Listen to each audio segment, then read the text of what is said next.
Bahaya yang paling sering terjadi, kita merasa nggak bersalah karena cuman meneruskan. Yang padahal dalam Islam menyebarkan berita salah sama bahayanya dengan membuat berita itu.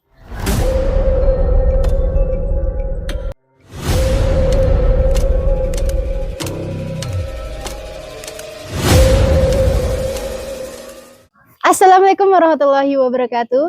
Kembali lagi kepada channel kita Q&A bersama narasumber kita yang spektakuler hari ini dengan judul atau dengan tema Sharing sebelum sharing tabayun di media sosial. Nah, pernah gak sih kita scroll-scroll medsos gitu kan, terus nemu berita heboh nih gitu kan, langsung pengen share baik ke grup teman ataupun ke keluarga. Nah, kadang karena niat kita itu sebenarnya baik gitu kan, tapi tergantung informasi yang mau kita share gitu kan. Bisa jadi satu klik dari kita itu bahkan berakibat fatal, baik itu untuk menimbulkan fitnah ataupun jadi dosa jariah dari kita pribadi.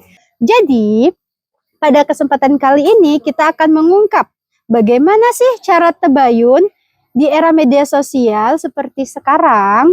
Mari kita sambut narasumber kita, Teh Wina. Ore. Emang sepenting itu ya kita tabayun di media sosial?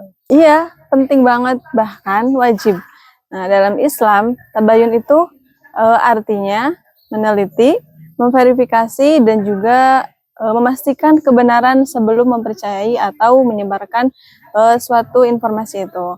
Nah, dalam surat Al-Hujurat Allah berfirman, "Hai orang-orang yang beriman, jika datang kepadamu orang fasik membawa berita, maka periksalah dulu kebenarannya."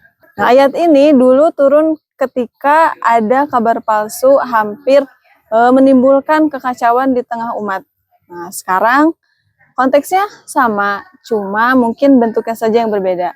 Kalau dulu itu orang-orang fasik itu kan membawa berita palsu. Nah, kalau zaman sekarang mungkin kita lihat dari realitas sosial, dari media sosial itu bisa berupa akun anonim, portal hoax ataupun influencer yang asal bicara.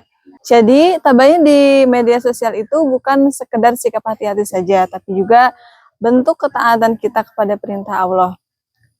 Kalau semua orang menerapkannya, yang pasti dunia maya bakal jauh lebih sehat dan juga penuh adab. Tapi kan cuma share the info doang, bukan bikin hoax. Justru itu bahaya yang paling sering terjadi. Kita merasa nggak bersalah karena cuman meneruskan. Yang padahal dalam Islam menyebarkan berita salah sama bahayanya dengan membuat berita itu. Rasulullah bersabda, "Cukuplah seseorang dianggap berdusta jika ia menceritakan segala yang ia dengar." Itu hadis riwayat Muslim. Nah, zaman dulu menyebarkan kabar butuh waktu dan tenaga.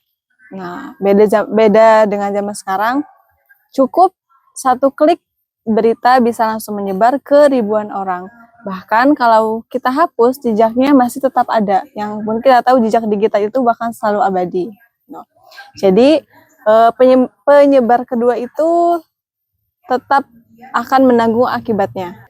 Gimana sih cara tabayun yang benar di media sosial itu di era sekarang gitu? Oke, tabayun zaman sekarang butuh dua hal, literasi dan iman tentunya. Jadi butuh literasi, pengetahuan literasi, dan juga tentunya dasar iman kita gitu.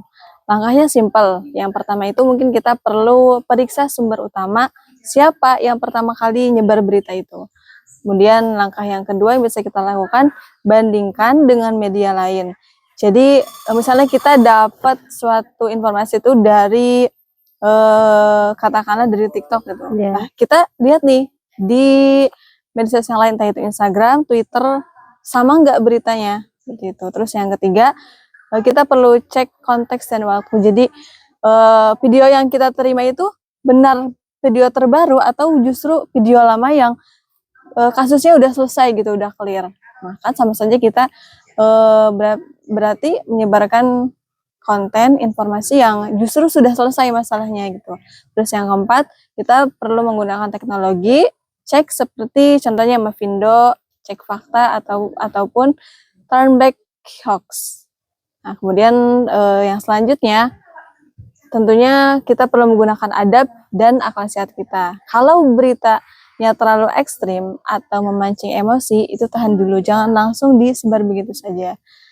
Karena Rasulullah juga bersabda, barang siapa yang beriman kepada Allah dan hari akhir, hendaklah ia berkata baik ataupun diam. Jadi, diam di medsos itu bukan berarti pasif, tapi kita berusaha menahan diri dari dosa digital. Kalau niatnya baik, tetap dosa ya kalau salah informasi gitu. Niat baik itu penting, tapi sebenarnya nggak cukup. Nah, dalam Islam itu kan niat itu harus sejalan dengan cara dan hasilnya. Yang mana sabda Nabi, sesungguhnya amal itu tergantung pada niatnya. Ya kita tahu innamal a'malu binniyat. Tapi ingat, niat baik juga nggak bisa menutupi kesalahan metode. Contohnya, ada yang menyebar video lama dengan niat membela umat, tapi ternyata malah memicu kebencian. Nah, itu kan salah satu bentuk yang fasad, kerusakan dalam media sosial, kerusakan sosial gitu. Dalam kaidah fikih disebutkan al-inayah al-hasanah la tabarriru al-fi'il al-haram. Yang artinya niat baik itu tidak membenarkan perbuatan yang salah. Terus gimana cara berdakwah yang aman di media sosial? Cara berdakwah yang aman di media sosial. Ya. Dakwah di medsos itu kan bukan tentang siapa yang paling cepat viral, tapi siapa yang paling bijak dan bertanggung jawab. Nah, seperti dalam firman Allah dalam Quran Surat An-Nahl ayat 125 yang artinya, serulah manusia ke jalan Tuhanmu dengan hikmah dan pelajaran yang baik. Ada beberapa prinsip yang perlu kita tekankan ketika kita mau berdakwah lewat media sosial. Yang pertama tentunya saring sebelum sharing. Yang kedua, gunakan adab komunikasi, kemudian sertakan sumber terpercaya, dan juga bangun narasi positif, bukan kebencian. Kita juga perlu mengkoreksi dengan hikmah. Kemudian yang terakhir, luruskan niat, jadikan medsos itu sebagai ladang amal, sebagai salah satu media untuk kita berdakwah, bukan arena berdebat. Jadi di dunia digital, jempol bisa jadi saksi amal. Setiap klik, setiap share akan dimintai pertanggungjawaban. Jadi sebelum berbagi, tanyakan dulu, apakah ini benar? Apakah ini bermanfaat? Nah, ingat, tabayun bukan sekedar etika sosial, tapi ibadah yang menjaga kehormatan, kebenaran, dan kedamaian umat. Saring sebelum sharing, karena kadang diam lebih bijak daripada viral yang menyesatkan.